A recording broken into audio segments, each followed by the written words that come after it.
Assalamualaikum warahmatullahi wabarakatuh. Alhamdulillahi rabbil alamin wa bihi nasta'in ala umuri dunya waddin.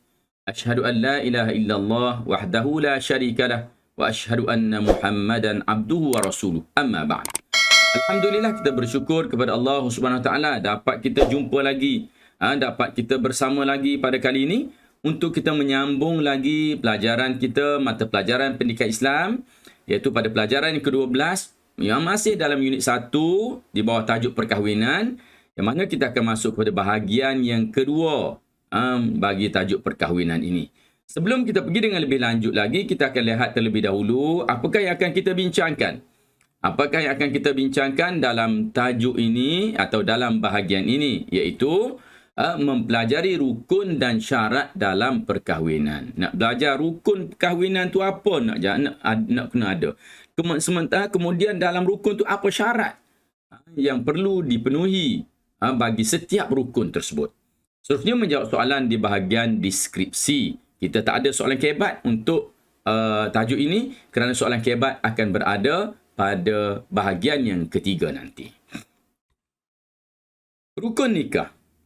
Kalau kita sebutkan sebagai rukun, mana-mana tajuk sekalipun, rukun ialah benda utama atau komponen utama dalam suatu perkara.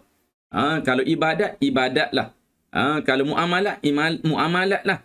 Dia adalah merupakan komponen utama. Tak ada salah satu daripada komponen itu, maka tidak akan berlakulah perkara tersebut. Di sini, jika tidak ada satu daripada perkara ini, maka tak akan berlakulah pernikahan itu. Yang pertamanya ialah bakal suami. Bayangkan kalau nak kahwin, tak ada bakal suami. Macam mana? Atau bakal isteri. Bakal suami ada, wali ada, saksi ada, sirah ada. Bakal isteri tak ada. Nak kahwin macam mana? Tak ada, tak boleh kahwin. Dia kena ada baru boleh kahwin. Baik, yang ketiga ada wali. Yang keempat ada 2 orang saksi. Begitu juga kalau ada bakal suami, ada bakal isteri, ada wali. Tapi tak ada 2 saksi, tak boleh kahwin juga. Inilah dikatakan rukun nikah. Yang terakhirnya adalah sirah, iaitu ijab dan qabul. Semua dah ada, tapi semua tak nak cakap. Semua tak nak lafazkan. Maka duk tengok saja. Tak ada perkataan diucapkan. Tidak ada ijab, tidak ada qabul. Maka tidak berlakulah nikah itu. Jadi inilah gambaran kepada rukun. Ia adalah merupakan komponen asas. Tidak akan berlaku suatu perkahwinan itu, melainkan kena cukup semua yang kita namakan sebagai rukun itu. Baik. Kita lihat pula syarat. Ini syarat bagi bakal suami. Tadi disebutkan bakal suami. Okey. Syarat bagi bakal suami Islam. Lelaki yang telah dikenal pasti, maknanya tahu dah siapa yang nak kahwin. Yang ketiga, bukan mahram kepada bakal isteri, iaitu bukan mahram sebagaimana yang kita dah bincangkan dalam mahram dari sudut keturunan, dari sudut penyusuan, dari sudut persemendaan. Semua tu tak terlibat. Maka dia bukan mahram, barulah dia boleh kahwin. Kalau dia mahram, tak boleh kahwin dengan antara satu sama lain. Tidak dalam keadaan ihram. Ketika itu dia tidak sedang berada dalam ihram ketika tunaikan haji ataupun umrah. Yang kelimanya lah tidak mempunyai 4 isteri dalam satu masa. Dia belum ada 4 isteri. Kalau dia ada 4 isteri, dia tak layak kahwin yang kelima. Dia tidak boleh kahwin lebih daripada 4 orang isteri. Jika kita teliti, tadi Ustaz katakan bahawa rukun ialah perkara yang memang ada, mesti setidak-tidaknya kita boleh nampak, boleh tahu. Dia adalah komponen asal. Manakala kalau syarat, kadang-kadang kita tak boleh nampak pada syarat. Ada bakal suami, tapi mungkin kita tak boleh nampak Islamnya. Mungkin kita tak boleh nampak dari sudut 4 isteri. Dia datang seorang, kita tak nampak dia ada 4 isteri ke, ada berapa isteri, kita tak tahu. Tapi ini merupakan syarat. Jadi syarat ni kita tak boleh nampak, kadang-kadang tak boleh nampak dari sudut zahirnya. Tapi kalau kalau rukun, mesti sekurang-kurangnya ia didengar atau diucapkan atau dinyatakan dalam hati kalau ianya berbentuk niat. Baik. Kita tengok syarat pula bagi bakal isteri. Dia sama juga, nak kena perempuan itu Islam, Atau satu lagi yang boleh dijadikan isteri itu perempuan ahli kitab. Ahli kitab ni iaitu orang Kristian, orang Yahudi yang original. Yang original dengan syarat-syarat tertentulah. Itu. Okey. Yang kedua, perempuan yang telah dikenal pasti, tahu nak kahwin dengan siapa. Takut-takut nanti kahwin, tapi tengok-tengok kahwin dengan orang lain yang kita tak nak. Akad nikah tu beria-ria. Tengok-tengok rupa-rupanya orang yang kita tak mahu ataupun kita tak pernah kenal. Bukan orang tu yang dimaksudkan. Maka kena pastikan orang yang mana yang ingin dikahwini. Perempuan mana yang ingin dikahwini. Bukan mahram ke bakal suami. Sama tadilah. Dia bukan orang yang ada kaitan keturunan dari sudut penyusuan dan juga persemendaan. Tidak dalam keadaan ihram. Sama macam tadi. Bukan isteri orang atau dalam tempoh iddah. Dia itu bukan isteri kepada orang lain. Kalau dia isteri kepada orang lain, dia haram dikahwini sementara. Sementara dia diceraikan dan tamat tempoh iddahnya. Atau dikata dalam tempoh iddah. Apa dia tempoh iddah ni? Tempoh iddah ni tempoh antara tujuan yang diadakan tempoh itu ialah untuk memastikan perempuan itu tidak mengandung anak suami terdahulu sebelum dia berkahwin dengan suami baru. Itu antara hikmah di sebalik adanya tempoh iddah. Seolah-olah perempuan ini bila mana dia bercerai dengan seorang suami, seorang lelaki, perlu dipastikan dulu dia ni tidak mengandung anak orang yang sebelum dia berkahwin dengan suami yang baru. Okey, kita lihat pula wali. Wali ialah orang yang mempunyai kelayakan untuk menikahkan pengantin perempuan. Dia ada kuasa, ada kelayakan untuk menikahkan pengantin perempuan. Kita lihat susunan wali. Orang pertama yang boleh jadi wali ialah bapa. Ni bapa dan kemudian datuk sebelah bapa dan ke atas. Bapa dan datuk ni kita panggil mereka sebagai wali mujbir. Apa maknanya? Wali ada kuasa veto. Ustaz terangkan macam tu. Macam mana wali ada kuasa veto? Wali ni kalau dia nak kahwinkan anak perempuan dia atau cucu perempuan dia, dia tak perlu tanya pun perempuan itu. Dia tak perlu minta persetujuan pun. Dia ada kuasa penuh. Dia boleh kahwinkan. Kemungkinan atas dasar beberapa keperluan, maka dia telah mengahwinkan anak perempuannya dengan orang yang dia suka, orang yang dia percaya untuk menjaga anak perempuannya, sedangkan anak perempuannya tak tahu apa-apa pun. Tahu-tahu ayah dia kata, ni suami kamu, aku dah kahwinkan kamu tadi. Boleh bapa atau datuk melakukan sedemikian kepada anak perempuan. Kalau ni dua orang ni, bapa atau datuk yang dipanggil sebagai wali mujbir. Selain daripada tu, dia tak ada power tu. Apa dia, siapa dia? Adik-beradik lelaki seibu sebapa. Adik-beradik lelaki seibu sebapa ni siapa? Adik-beradik kita lah. Mak kita sama dengan mak dia, ayah kita sama dengan ayah dia ni. Adik-beradik lelaki seibu sebapa. Adik-beradik lelaki sebapa. Apa dia? Adik-beradik lelaki sebapa ni in case-nya apa? Ayah kahwin lain. Ada mak tiri. Mak tiri tu dapat ada anak. Ayah ada anak dengan perempuan lain, dengan isteri lain. Maka anak itu dipanggil adik-beradik. Kalau lelaki sebapa. Okey. Kemudian, anak saudara lelaki dari adik-beradik lelaki seibu sebapa. Siapa dia ni? Anak saudara lelaki dari adik-beradik lelaki seibu sebapa ni. Anak kepada adik-beradik lelaki seibu sebapa. Anak dia ni. Anak dia ni jadi yang ini. Okey. Kemudian, kita lihat lagi. Anak saudara lelaki dari adik-beradik lelaki sebapa. Anak yang mana? Anak yang ini. Tadi ni. Anak ni. Adik-beradik lelaki sebapa ni. Anak yang ni pun boleh jadi wali juga. Okey. Terus. Anak lelaki kepada anak saudara lelaki seibu sebapa. Anak lelaki kepada anak saudara lelaki seibu sebapa. Anak siapa ni? Anak ini. Ni yang sebelum ni. Yang kita dah bincangkan tadi ni. Ni. Anak ni. Ni kita ada anak saudara. Ni yang tadi ni. Anak kepada anak saudara ni. Anak kepada orang ni. Okey, baik. Kemudian, anak lelaki kepada anak saudara lelaki sebapa. Anak lelaki kepada anak saudara lelaki sebapa, iaitu anak kepada yang ini. Ni adalah juga boleh menjadi wali. Okey. Terus, bapa saudara sebapa seibu sebapa.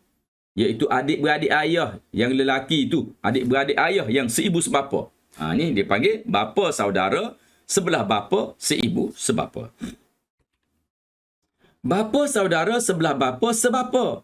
Bapa pun ayah kita tu, dia ada adik-beradik. Kerana atuk tu kahwin 2, kahwin 3. Dia ada adik-beradik lain. Sebapa. Maka ini merupakan orangnya. Sepupu lelaki dari bapa saudara sebelah bapa seibu sebapa. Sepupu lelaki iaitu anak kepada bapa saudara. Yang seibu sebapa tu kita panggil sebagai sepupu. Sepupu lelaki dari bapa saudara sebelah bapa sebapa. Ini merupakan ni anak kepada orang ini. Jadi ini adalah orang-orang yang bakal atau yang boleh menjadi wali. Nanti akan ada perbincangan nanti yang ini, orang dua ni, sepupu lelaki ni, dia nak kahwin dengan perempuan tu, nak kahwin dengan sepupu dia. Nanti kita akan jumpa. Yang terakhirlah wali hakim. Jika tak ada semua orang ni, atau dalam keadaan semua ini tak layak, maka wali itu akan berpindah kepada wali hakim. Iaitu wali yang disediakan oleh pihak kerajaan. Syarat bagi wali. Apa dia? Islam, lelaki, baligh, berakal, adil. Apa dia adil? Adil maknanya dia tidak fasik. Dia bukan orang yang sentiasa buat dosa besar. Kalaupun kita tahu dia ni ahli maksiat, kita kena minta dia bertaubat.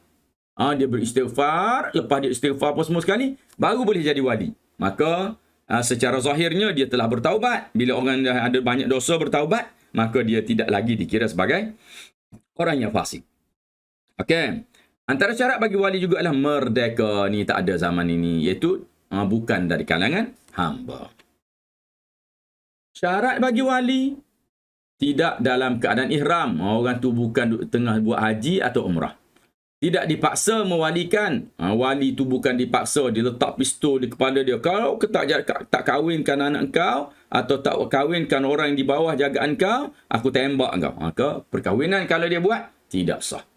Tiada penyakit yang mencacatkan fikiran. Bukan jenis gila, kadang-kadang gila, kadang tak betul apa. Tak boleh guna untuk jadi wali.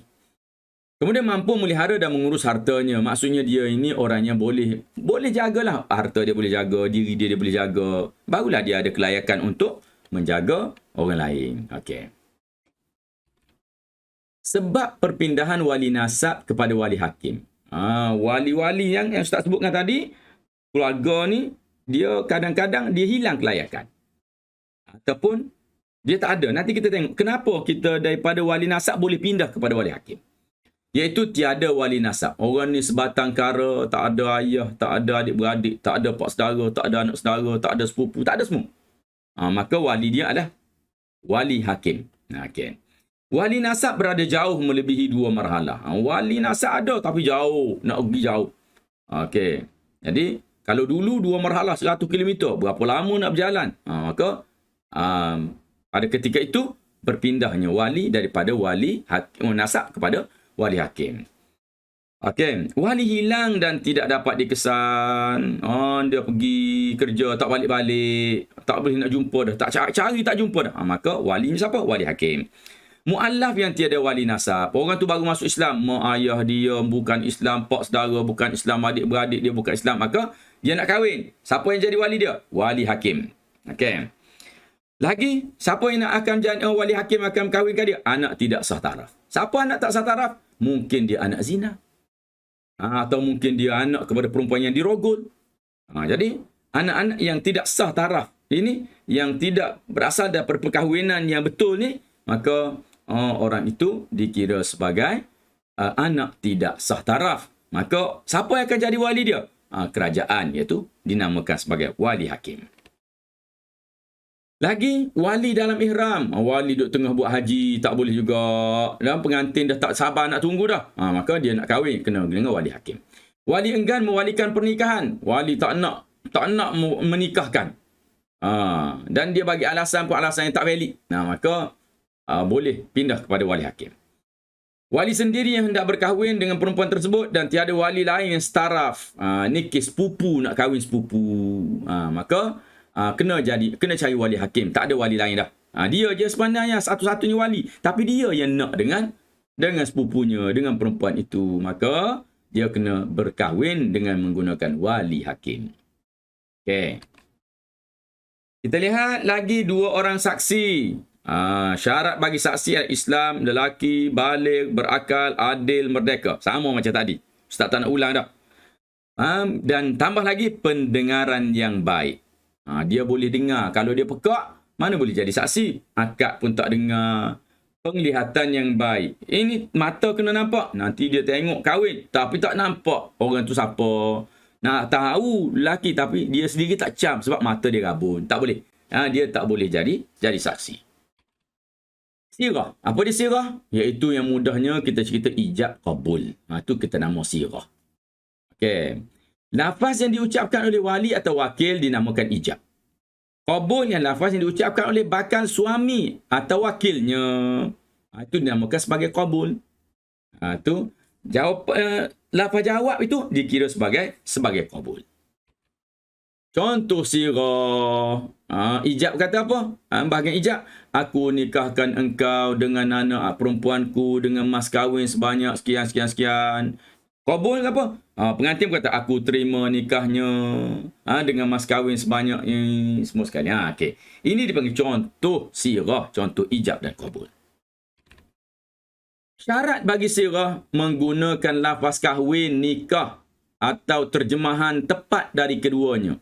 Kita di Malaysia, kita guna sama ada aku kahwinkan engkau atau aku nikahkan engkau. Tak ada dah. Kataan tu dua tu je yang kita boleh guna. Tapi mungkin bahasa lain, bangsa lain, dia ada bahasa dia. Kita guna kahwin. Nikah bahasa Arab, dia guna perkataan lain. Tapi makna dia nikah. Dia boleh guna perkataan tersebut. Untuk dia mengahwinkan anak perempuan dia ataupun orang di bawah jagaan dia. Lafaz yang jelas tanpa kiasan. Lafaz dia, aku nikahkan engkau, aku kahwinkan engkau, jelas. Contoh lafaz tak jelas macam mana? Aku satukan kamu berdua dengan mas kahwin sebanyak. Mana boleh? Satukan bukan perkataan yang memberi makna nikah. Bolehlah dipahami, tapi ini dipanggil sebagai lafaz kiasan. Tak boleh diterima dalam pernikahan. Berturut-turut ijab dan kabul serta tidak diselangi perkataan yang tiada kaitan dengannya. Ini syarat dia. Berturut-turut maknanya tidak boleh dipisah oleh pemisah. Contoh, bila mana wali kata aku nikahkan engkau dengan mas kahwin tunai, si pengantin senyap, tak jawab.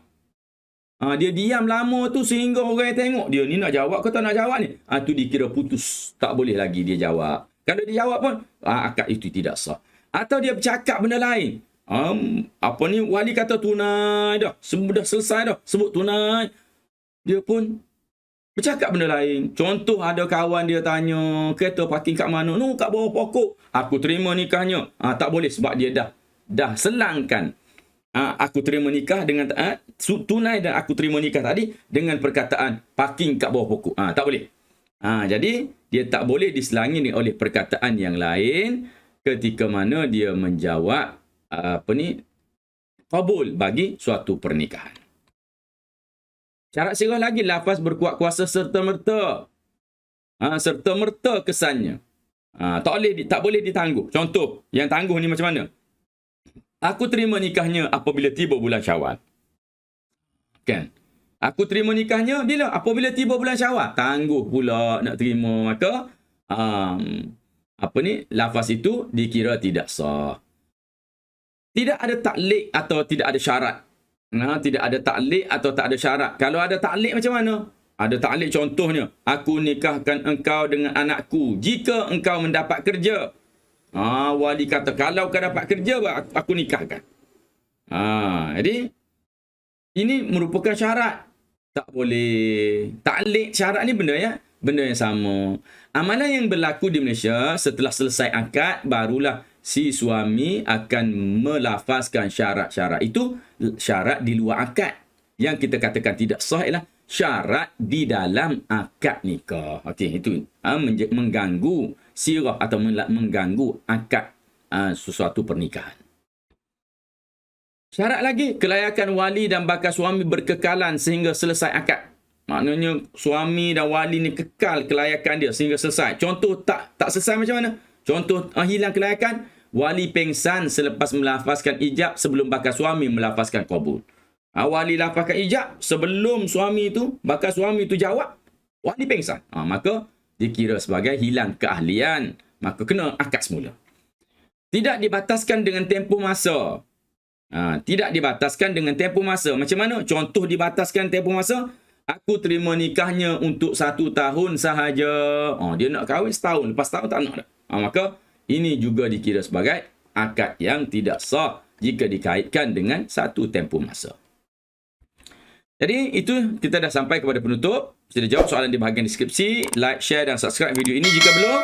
Dan Ustaz sudahi dulu dengan aqul qawli hadza wa astaghfirullahal azim li wa lakum. Wassalamualaikum warahmatullahi wabarakatuh. Sekian, terima kasih.